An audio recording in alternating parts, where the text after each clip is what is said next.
¿Cuáles son las fases o los pasos que tenemos que dar para empezar a trabajar en nuestro posicionamiento? De eso te quiero hablar hoy para que vos sepas cuál es el recorrido que en general tenemos que dar para poder trabajar en nuestro posicionamiento de una manera estratégica.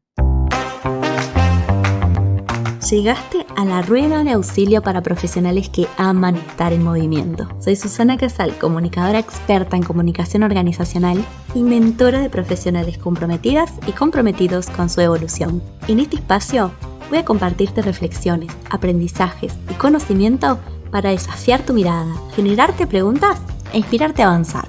Voy a mostrarte alternativas para llevar más lejos tu forma de hacer, pensar y verte como profesional. Desafiemos las barreras para tu expansión. ¿Empezamos?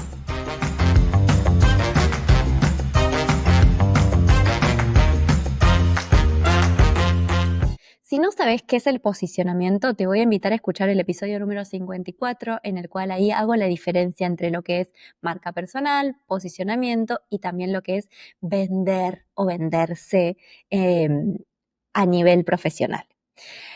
Pero obviamente acá voy a hacer una breve recapitulación solo para nivelar en qué es lo que estamos hablando, a qué nos referimos cuando hablamos de posicionamiento, antes de empezar a trabajar en, cómo hacemos para construirlo. Cuando te hablo de posicionamiento, no es otra cosa que generar intencionalmente un relato sobre vos, ¿sí? Para que esté alineado lo que vos haces, cómo vos te mostrás, quién sos y lo que las personas que trabajan en tu organización y que son clientes internos de tu área o de tu servicio tengan esa misma imagen. Esto significa que, por ejemplo, si vos crees que sos un profesional con experiencia, que brindás calidad, que tenés procesos armados, que entregás aporte de valor en cada espacio en el que ocupás, si todo eso es lo que vos ves de vos mismo, las personas que trabajan en tu organización también lo vean. Básicamente de eso se trata construir un posicionamiento, que estén alineadas esas dos identidades, ¿no? Esas dos imágenes. ¿Por qué es importante esto? Bueno, te imaginarás que las principales barreras que a veces tenemos los profesionales es justamente que empiecen a llamarnos o a pedirnos ayudas por las razones adecuadas, que nos empiecen a llamar a tiempo y no nos involucren tarde o con urgencia a los proyectos, que si nosotros necesitamos recursos, equipo, proveedores, presupuesto, podamos tener argumentos y un camino allanado para que ese pedido sea bien recibido y por supuesto para que te vengan a pedir opinión como experto, ¿sí? Para todas estas situaciones es que nosotros necesitamos ya tener un montón de camino recorrido o allanado y que no nos estén cuestionando todo el tiempo qué hacemos, ni para qué estamos, y mucho menos que nos vean como un gasto. Para todo eso se trabaja el posicionamiento. Y por eso para mí es muy importante empezar a familiarizarnos con esta necesidad y también con que existen soluciones, también con que existen realidades que se pueden construir y cambiar. Muchas personas que yo he conocido en el camino profesional dan por sentada que la realidad de determinadas áreas es así y no se puede cambiar. Esto pasa mucho, por ejemplo, con las áreas de staff, ¿no? Bueno, las áreas de staff somos áreas de staff y no vamos a salir nunca de ahí. Y eso para mí es una gran etiqueta o es una gran creencia que hace que nosotros mismos no entendamos para qué estamos en una organización. Que las áreas de staff son soporte, que las áreas de staff son servicio, sí, pero algo soportan, para algo están. Entonces, en ese perímetro y en ese rol tienen todo para dar y todo el despliegue. Y son necesarias y son importantes, porque si no, no solo no estarían, sino porque si no, tenemos que replantearnos para qué estamos. Entonces, a veces salir y cuestionar esas propias etiquetas que nos ponemos nosotros para decir, ¿por qué esto tiene que ser de esta manera? Y no puedo ser considerado como un área aliada del negocio, como un área que aporta valor, como un área que, ya sea chica, grande o no, pueda realmente estar convencida y segura del valor que yo ofrezco. Es importante que empecemos a trabajar sobre el posicionamiento para mí, primero desde nosotros mismos y después empezar a compartírselo a los demás. Por eso te quiero contar cuáles son esas fases, por eso te quiero contar cuáles son esos puntos claves que tenemos que empezar a revisar. Por supuesto, porque ya una vez que vos los conocés, también podés empezar ese camino de revisión propio, vos mismo, con una hoja, con un cuaderno, y decir, bueno, a ver, si yo sigo estos pasos, sigo estas fases, me hago estas preguntas, puedo empezar a construir mis propias estrategias de posicionamiento. Y si me doy cuenta en el camino que no puedo hacerlo solo o no puedo hacerlo sola, que para esto voy a necesitar ayuda, que para esto soy mi propio punto ciego y no puedo saber cómo resolverlo, o sea, puedo reconocer mi problema, puedo reconocer dónde estoy, pero no sé cómo salir de acá, es donde puedo llegar a pedir más ayuda a un mentor, a un consultor, a un asesor, a un coach, pero ya con un camino recorrido de autoconocimiento o de autoanálisis y llegar más listas, más preparados a ese espacio. Entonces, por eso creo que estos 4 puntos que te voy a ir compartiendo te pueden ayudar mucho a construir esas bases sólidas para decir, voy a empezar una estrategia de posicionamiento para mí mismo, para mi área, de una manera distinta. Y lo primero que te tengo que decir cuando vamos a hablar de estas fases o de estos pasos es que no vas a encontrar una receta mágica para aplicar. Las estrategias para empezar a posicionarnos son diferentes en función de cada profesional y en función de cada organización y en función de los objetivos que cada uno tenga y las brechas que tengamos que cubrir. Entonces, no es que las recomendaciones o las acciones que hay que hacer son iguales para todos, pero sí que estas 4 fases o estas 4 etapas son las que de base hay que atravesar, ¿sí? Las que vamos a tener que estructurar para todos de la misma forma, al menos en los métodos que yo aplico y de los colegas respetados que también trabajan en estos temas. Paso número 1 o fase número 1 es empezar a dimensionar tu problema, es decir, a dimensionar en qué momento estás, diagnosticar, entre comillas, cómo te estás viendo vos a vos mismo y cómo te están viendo en la organización. ¿Cuáles son esos síntomas que estás viendo en concreto? Porque acá muchas veces encontramos miradas desfasadas. Es decir, que vos mismo a veces, como estás leyendo la situación, hay puntos que no estás viendo o a veces que estás exagerando un problema que no es tal o que no es tan grave o no es tan así como vos te imaginabas. Entonces, dedicarle un ratito a este espacio, a este primer paso, decir, bueno, ¿para qué es lo que estás viendo? En ejemplos concretos, en situaciones concretas, ¿qué te ha pasado y con quiénes? Para que nosotros podamos entender en qué contexto te estás moviendo, cuál es la gravedad del problema, cuál es la brecha o el desfasaje que hay entre cómo vos te ves y lo que crees que la organización está viendo o tus clientes internos están viendo. Entonces, primer paso siempre, nuestro punto de partida. Es muy importante también tomar conciencia de la necesidad de ese cambio. Cualquier cambio de imagen o de relato, cualquier estrategia que vos quieras implementar, te va a generar cierto desafío, cierta incomodidad, porque se trata de hacer cosas que hasta ahora no hiciste. Vamos a verlo en un ratito más cuando hablemos de los ejemplos, pero una de las cosas que te puede empezar a suceder es que vos tengas que cambiar la forma en la que estás trabajando, la forma que te estás vinculando, la forma que estás respondiendo, en la forma en la que estás abordando tus reuniones o tus espacios públicos. Entonces, te va a generar un desafío. Es ¿por qué yo tengo que cambiar? ¿Por qué tengo que hacerlo distinto yo? Si son ellos los que no me ven o no me valoran como corresponde.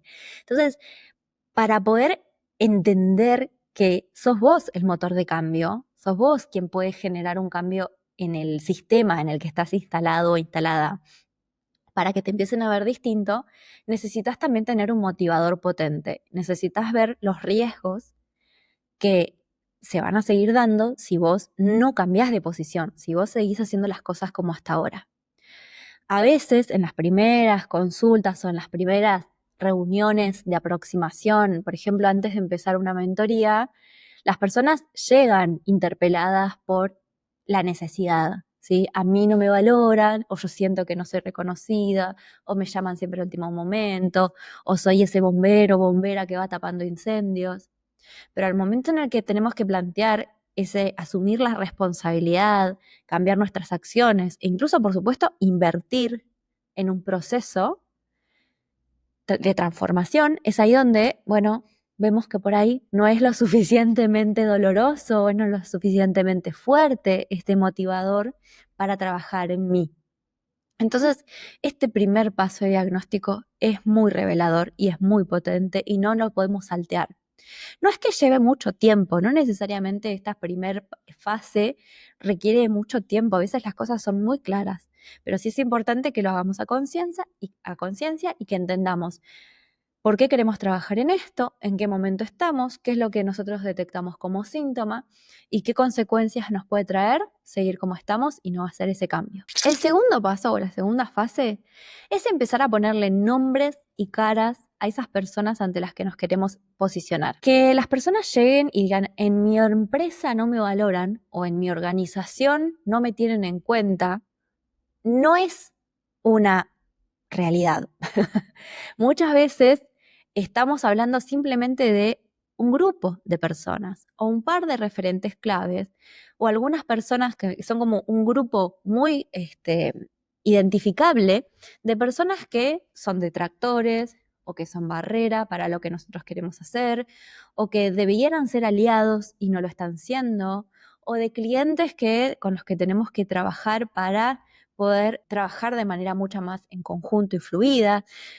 Entonces, ponerle nombre a esas personas y decir, cuando vos estás pensando en ellos, ¿quiénes son? ¿Y en qué situaciones los podemos ubicar? ¿Cuál es el tipo de acciones o reacciones que tienen ellos ante vos? ¿Cómo te das cuenta de que son ellos y no son otros? Con este ponerle cara es como derribar un gran monstruo generalista que nos va a permitir saber qué estrategias implementar. Y les voy a poner el ejemplo de el jefe que no le importa lo que hacemos, ¿no?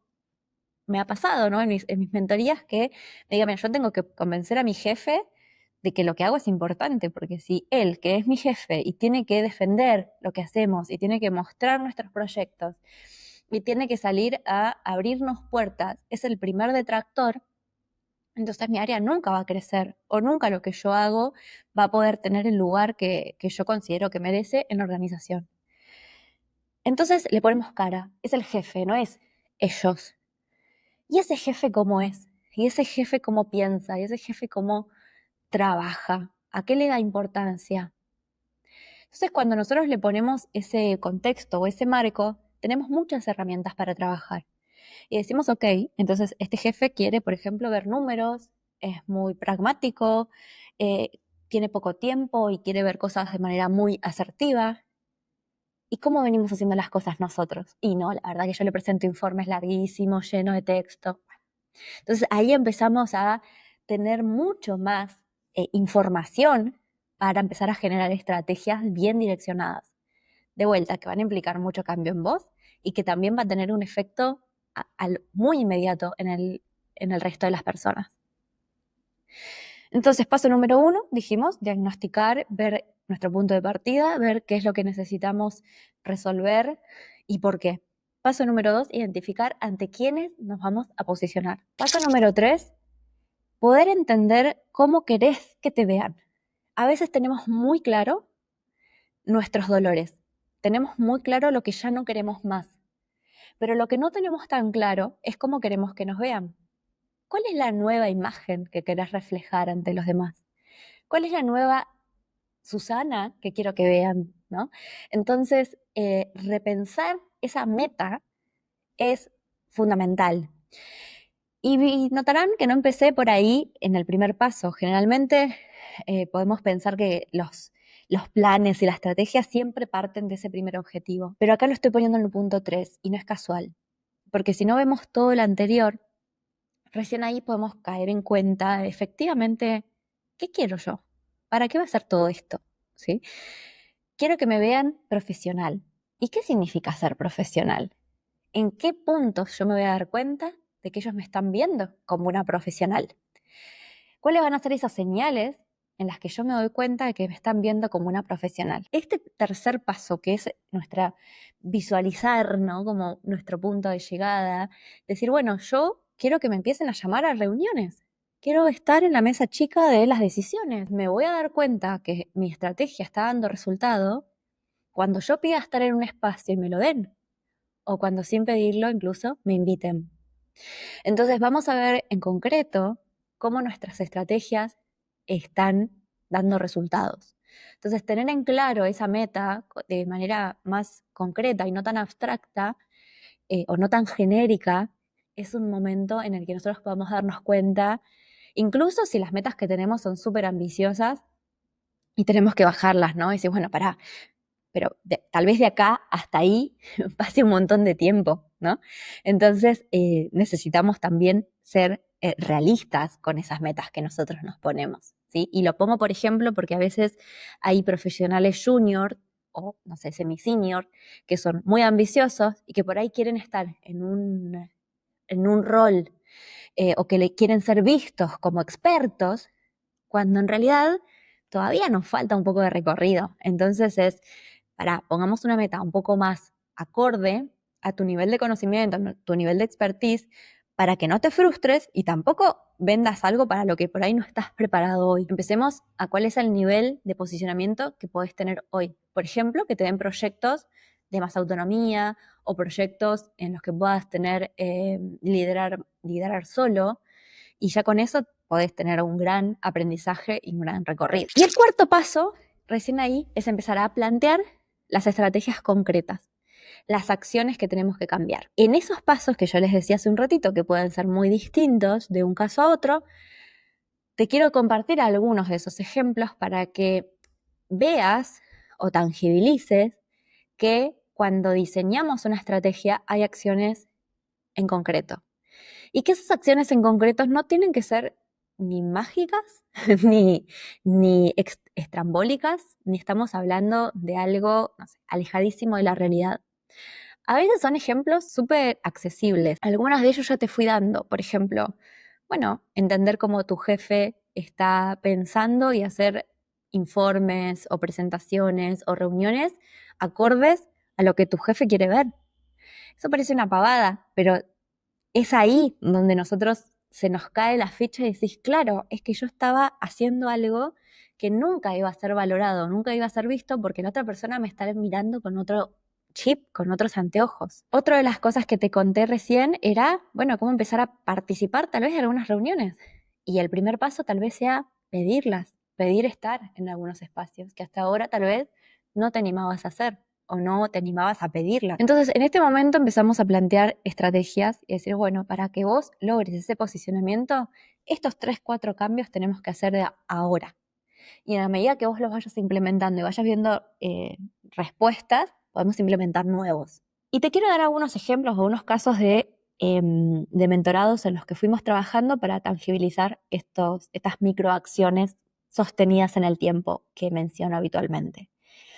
Tengo el caso, por ejemplo, de Gaby, que es una chica que acompañé, en el que tenía esta mirada de no puedo tener visibilidad interna, ¿no? Como siento que nada de lo que yo hago se ve en la organización, como que hay trabajo que genero yo, pero que pareciera que se hace solo y que yo no tengo nunca, no aparece mi nombre nunca en esas conversaciones. Entonces, una de las cosas que empezamos a trabajar es poder darle esa visibilidad al trabajo con ella incluida.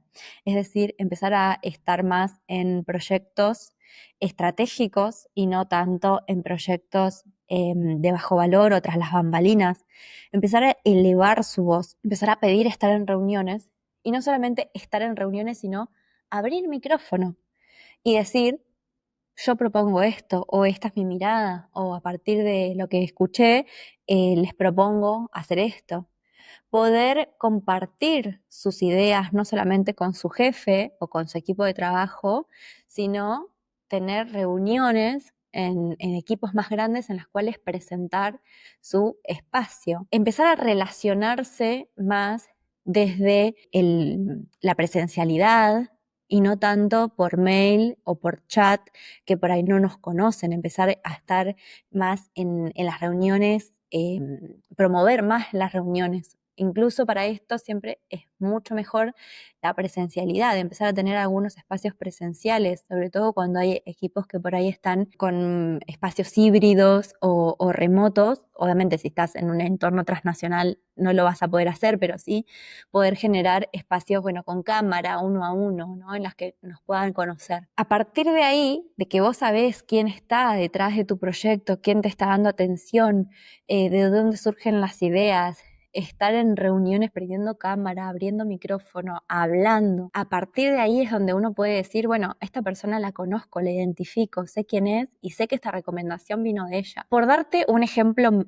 de los tantos, ¿no? Pero en este caso se trabajó mucho, por ejemplo, en esa visibilidad. Otro de los ejemplos es cómo nosotros podemos empezar a presentar nuestro trabajo en el código, ¿no? En el registro de te muestro informes de logros o de métricas. Ustedes saben que uno de los capítulos de Rueda de Auxilio también es poder mostrar justamente nuestros resultados, el trabajo de nuestro área o de nuestro servicio, a partir de generar métricas, informes, medirlo, mostrar resultados. Y en el caso de Erika, que es una de las chicas con las que trabajamos esto, no solamente era tener esos informes, que ella ya los tenía, sino es cómo contarlo, sacándole el mayor provecho y el mayor valor. Ahí en ella trabajamos mucho en cuando lo cuento, contarlo de manera atractiva y haciéndole justicia a todo nuestro trabajo, y no solamente como ese relato aséptico que puede tener un informe detrás. Entonces, aprender a contar los datos, aprender a contar nuestros informes, y si no lo estás haciendo, empezar a hacerlo. Y ahí estamos hablando a veces de cosas muy sencillas que podemos hacer, de un mail en el que contemos el resultado de una campaña, aunque solo tengamos un dato que mostrar, pero poder decir, tengo esta información, me di mi trabajo y este es el logro que nosotros generamos, también ayuda mucho al posicionamiento, ¿sí? Empezar a visibilizar que lo que nosotros hacemos tiene un impacto o tiene un resultado en la organización.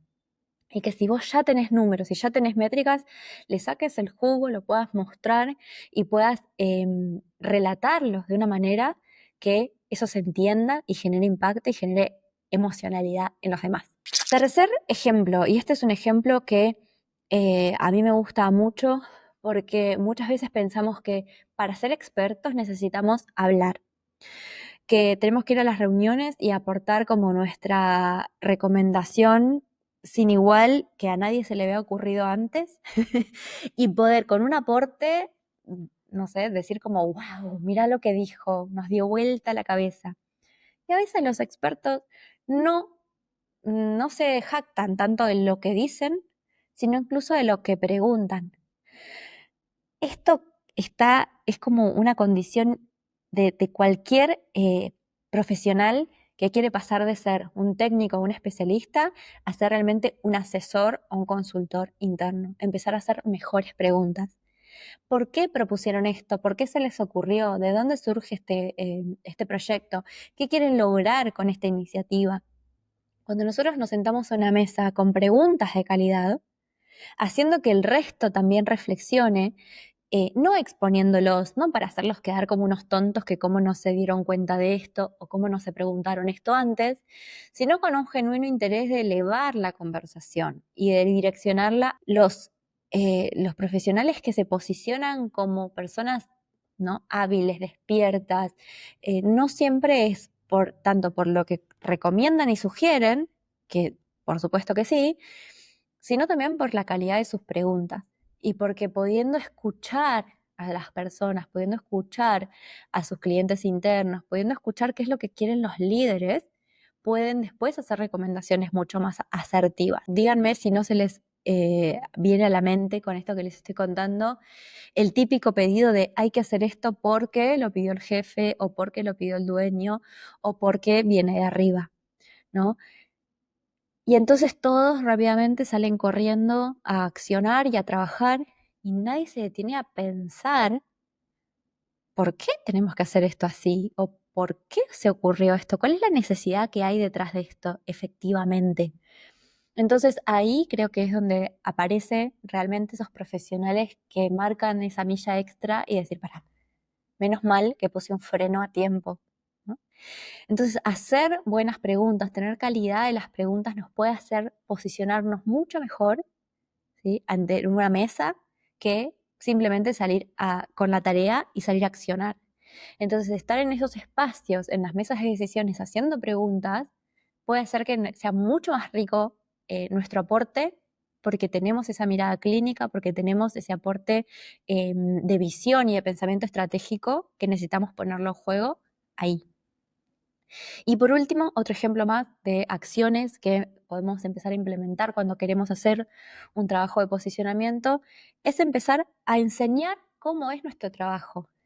Eso puede ser tanto visibilizar nuestros procesos, de decir, ok, perfecto, entendí tu pedido, entiendo lo que querés conseguir, ahora te cuento cómo es la forma de trabajo en nuestra área. Entonces vos visibilizás de esa manera este paso 1, 2, 3 que tiene que llevar un pedido. Mirá, lo primero que vas a tener es, no sé, la respuesta a un análisis. Lo segundo que vas a tener es una propuesta de maqueta y de ahí vos nos vas a dar el ok y nosotros después vamos a seguir trabajando con tal otra parte. Visibilizar ese proceso, primero, habla de que vos tenés dominio sobre un método de trabajo, que vos tenés claro cuáles son las etapas y le das visibilidad al otro de cómo tu área trabaja y de los tiempos y de los recursos que se implementan para llevar adelante ese proceso. Pero también enseñar sobre cómo haces las cosas o cómo trabajás vos hace que las otras personas también eh, empiecen a aprender tu mirada, a aprender cómo haces las cosas, qué ves vos y dónde está tu agregado de valor. Y esto va como un poco en detrimento de los viejos paradigmas de que la información, ¿no?, es valiosísima, no se comparte. Solo yo sé cómo se hace esto y nadie más lo va a saber. O incluso tira por la borda el paradigma de que a nadie le importa cómo yo hago las cosas siempre que dé resultado. Eso es a veces una falacia, ¿no?, de los mitos organizacionales, que pareciera que al resto no le importa lo que yo hago, que solamente quieren el resultado. Y eso nos pone en una posición muy transaccional en nuestra organización.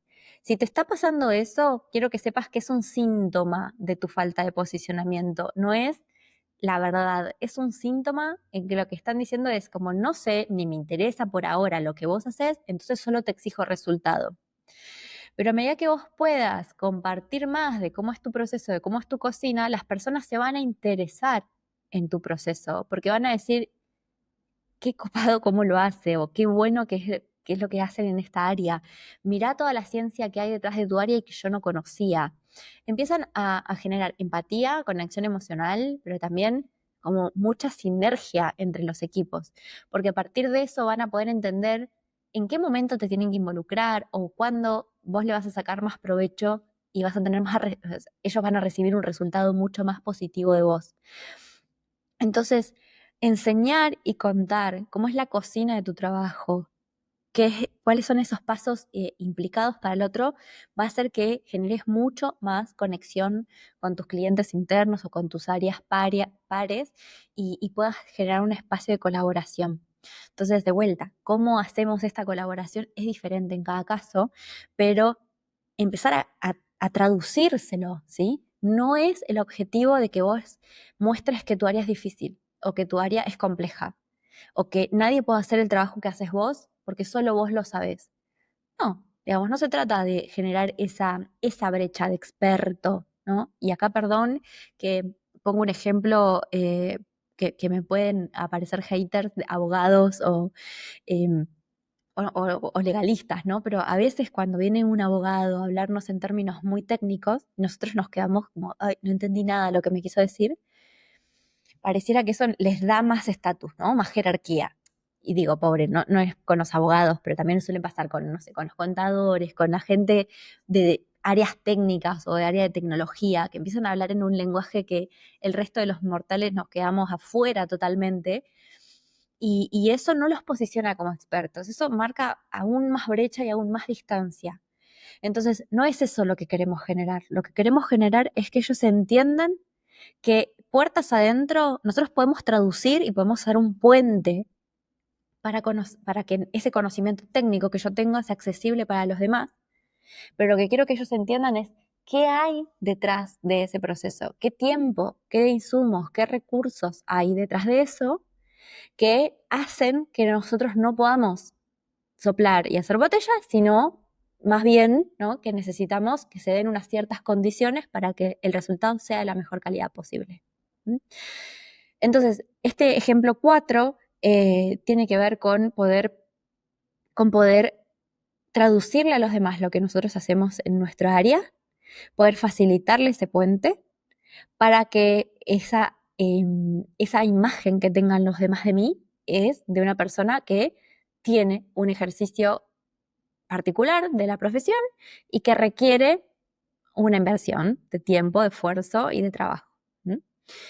Espero no haberte enredado con este último ejemplo, pero mi intención era mostrarte cómo cuando hablamos de posicionamiento estamos hablando de distintos caminos que podemos tomar, de distintas acciones que podemos ir tomando para lograr que la organización empiece a verte como vos querés que te vea.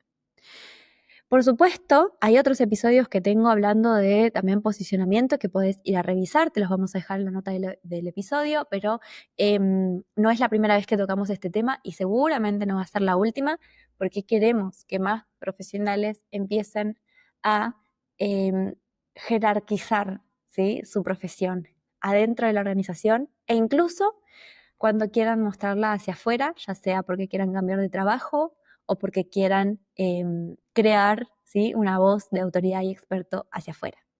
Muchas gracias por quedarte hasta acá, espero que te haya servido y que puedas dejarnos en los comentarios si te sirvió, si te aportó, si estás dispuesta a trabajar en este posicionamiento y ojalá, por supuesto, que me hagas llegar todas tus sugerencias. Muchísimas gracias.